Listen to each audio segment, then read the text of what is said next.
This episode is brought to you by Audi. The road is calling. Embrace the thrill of the drive with the all-new, fully electric Audi Q6 e-tron. Featuring effortless power, serious acceleration, and advanced Audi tech. It's not just a new EV, it's a new way to experience driving. The all-new, fully electric Audi Q6 e-tron is here. The next chapter of Audi starts now. Ryan Reynolds here from Mint Mobile. I don't know if you knew this, but anyone can get the same premium wireless for $15 a month plan that I've been enjoying. It's not just for celebrities. So do like I did and have one of your assistants switch you to Mint Mobile today.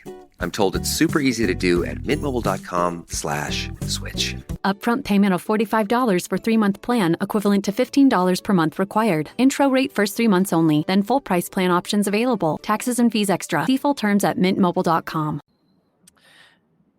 Good morning, guys. Good afternoon. Good evening, wherever you are in the world.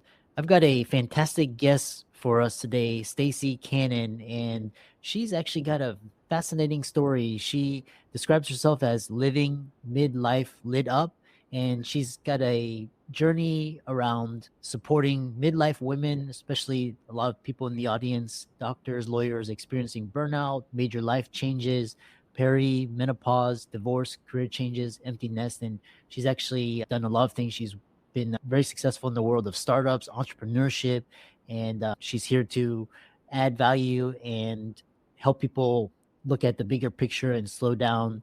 And I'm really happy to have her on to add value. Staacy, welcome. Thank you, Chris. It's great to be here. Yeah. So briefly describe your journey and we'll dive into the questions for the audience. Okay, sounds good. I started my career in the startup world, and I was driven by the fast-paced nature of startups, and I thrived on it. I quickly dove into, as I'm sure most of you are aware, startups start really small teams and you get these big titles really early on. So I felt super successful really early on, and it was a huge boost, I guess, false sense of boost of self-esteem. And I kept running with it, and I loved startups. So I built and built and built until I completely depleted myself. And I went through a major divorce and a pretty tumultuous custody battle. And in the midst of this, I was burning myself out from startups. And I one day looked at myself in the mirror and was like, whoa, you're an old lady. I was like 44 or something. And I looked at myself in the mirror and was like, whoa, you're starting to look like something's not right here. I didn't feel good. My body was just run down. And so I took myself on a vacation to Hawaii. And when I got there, I immediately got off the plane and felt just the sense of calm that I hadn't felt in years, probably decades. And I started working with a native Hawaiian healer there and realized on that 10-day trip that I needed to change my life drastically. And this wasn't exactly how I wanted to be living. And I didn't at that point love building startups anymore. I didn't love the fast-paced nature, but I was doing it because that's what I had always done. And so when I got home, I regrouped and thought about what I wanted to do. And actually, before I started startups a couple of decades ago, I had run retreats teaching yoga. And that kind of kept creeping back in while I was in Hawaii. Kept thinking, wow, retreats. When I was hosting retreats, I just had so much fun. But at the time, I was young and I didn't think I could be very successful doing that. And the way I defined success then is very different from how I define success now. I thought at the time I needed big titles and a lot of money to define success. And now I define success by how often I laugh in a day.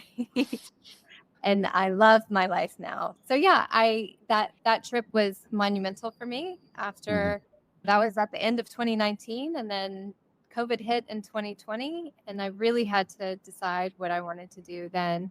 And I decided that I needed to take a sabbatical and take some time to really heal myself. My nervous system was a wreck from being so burnt out. The amount of cortisol that was floating in my body was unreal, and my body was living in fight or flight. So I moved to Hawaii and started healing myself. Mm. And then after about 4 years of healing, I decided in that time, people would reach out to me on social media or text me and say, "Hey, what are you doing? You look like you're aging backwards." And that was such a compliment, and it more of a compliment of like I told you earlier, I looked at myself in the mirror at like 43 or 44 and thought, wow, I feel like I'm in my 60s right now. And so to hear that, it was like I'm really starting to heal my body, and you can see it. You can see the visually, you can see it physically, I can feel it spiritually. I feel grounded and safe, and so I said, some folks asked me if they could come out and stay with me, and I thought, why don't I just put retreats together? Why don't I create what I was looking for when I needed this? And so that's how Live Retreats is born. Really fascinating, and there's a lot to unpack. And one thing is, we were talking about before we started was, especially during COVID, people were reaching out, and a lot of doctors, they realized this kind of life that they're living wasn't serving them. And so you talked about going first and giving first, even in the face of loss of income or just loss of stability or loss of control. Describe that to the audience. Yeah, I mean, I think the thing is, one thing that I tell my friends all the time in the health industry is we can only give as much as we're filled, right? We can only give from a full cup. And if we're not healed inside, then how are we healing other people, right? So we're only showing up as much as the capacity we have inside of ourselves. Yeah. Yeah, and it's almost because you're a healer and you run wellness retreats and yoga practitioner, and if you give first. I had a guest yesterday. He was talking about he was like millions of dollars in debt, and he said he was going to give his way out of debt, which is counterintuitive. But he's like, when you give first, the universe will serve you. And to follow up on your ideas, talk about just this idea, because a lot of I'm part of a yoga studio, and I always go to the first class, and a lot of them are type A startups and entrepreneurs. It's just, I don't know why, but I don't know why it attracts. But talk about this breaking free from perfectionism and a journey to self-care and fulfillment. Yeah, I'm sure you if you're going to a yoga class with a bunch of type A's, you're also in a yoga class with a bunch of perfectionists, and that was me. I was going to Ashtanga class. I don't know what kind of yoga classes you're going to, but it's typically Ashtanga classes. Is that? Yeah. I do a Ashtanga and also a Vinyasa, the flow, like the heated power. flow. Yeah. That's very much a type A yoga class. And there's nothing wrong with that. Look, yoga is great for us in all respects. For me personally, Ashtanga was building that cortisol. I was thriving off of the cortisol pumping and adrenaline pumping. And so for me, Ashtanga also fueled that. But after a certain time, it doesn't fuel our bodies anymore. As a doctor, better than I do about this. Perfectionism also, right? When we don't allow ourselves, like, we're never going to be perfect. It's silly for us to think that we are going to be perfect, right? We leave that up to the universe and up to God or whoever, however you call them. But we strive for this ability to do things just perfectly, and it just causes more stress in us. But that's what we're doing to ourselves. We like that feeling of the stress and the anxiety. I will say that was a former appreciation. I don't love that feeling anymore. In fact, I was in Mexico City the other day, and it was the first time I had been in a city in a while. And I felt that sense of that little bit of stress, that little bit of fight or flight, just brought me back to living in the city again. And I didn't love it. I didn't love it at all. In fact, the other day, another time, I was surfing, and I love surfing. It's one of my favorite activities. I went surfing, and it was pretty big out. The swell was pretty big, and I was paddling into it, and I felt that feeling of fight or flight. And I was like, I don't like this. I like to crush small waves. I like to feel good. But in the past, that adrenaline made me feel good. That was something that I was seeking. I no longer seek it because I feel good with things that are pleasant, right? That are soft, that are feminine. Before, as a woman, I was very much living in my masculine, and it was, yeah, it just wasn't working for me, even though I falsely believed that it was working for me. Yeah. Fascinating.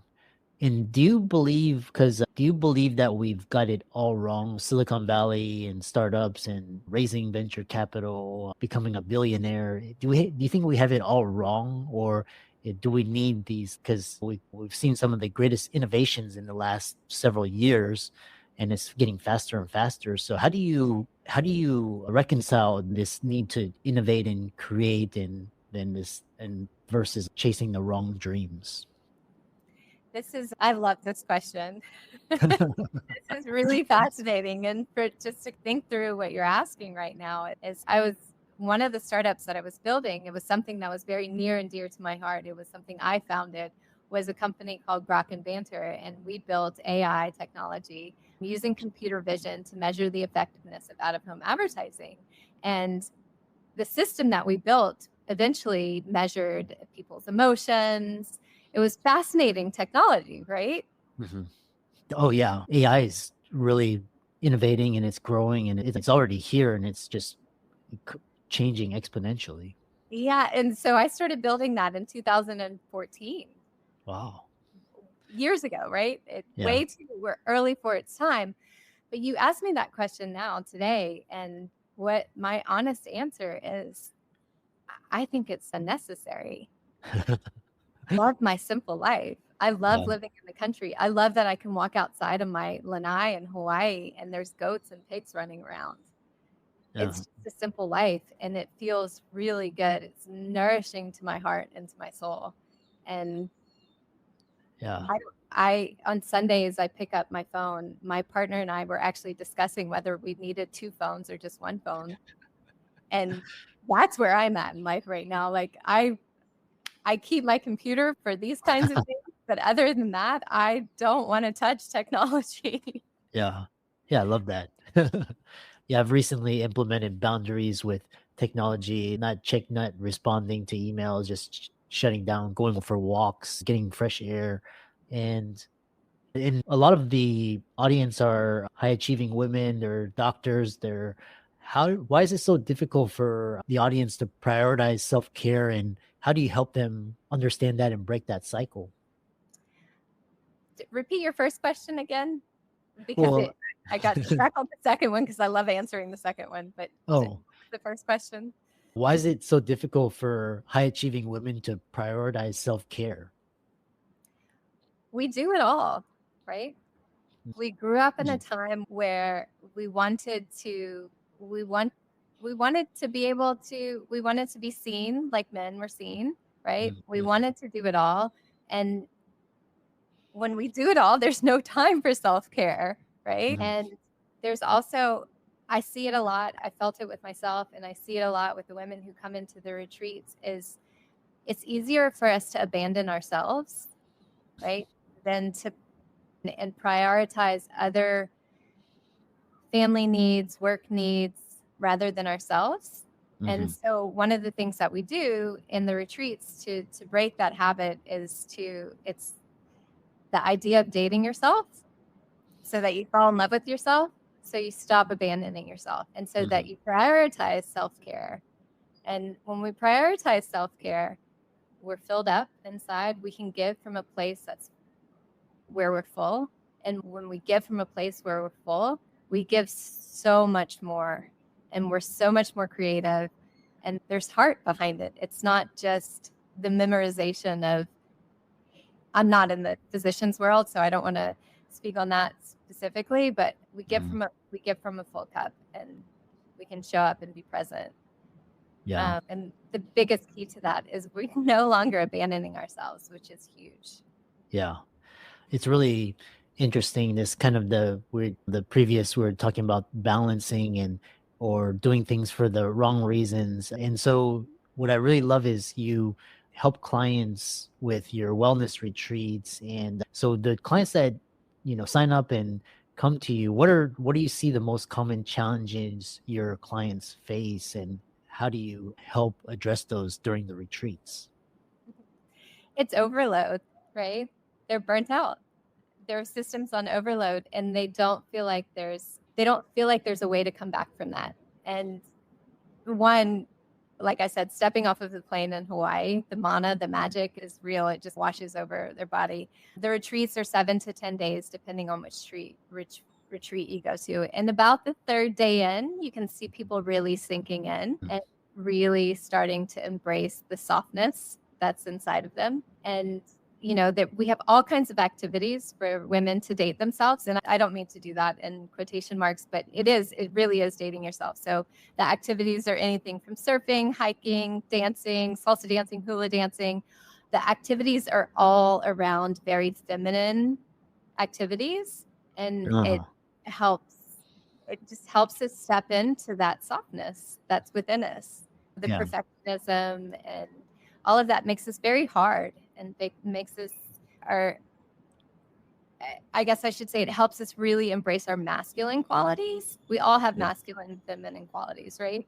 And it really helps us step into that masculine side of us, which helps us survive in a very masculine world in the workforce, right? And so being able to embrace these feminine activities helps women to soften, including myself. I need it. I'm constantly throwing myself into these activities. Yeah.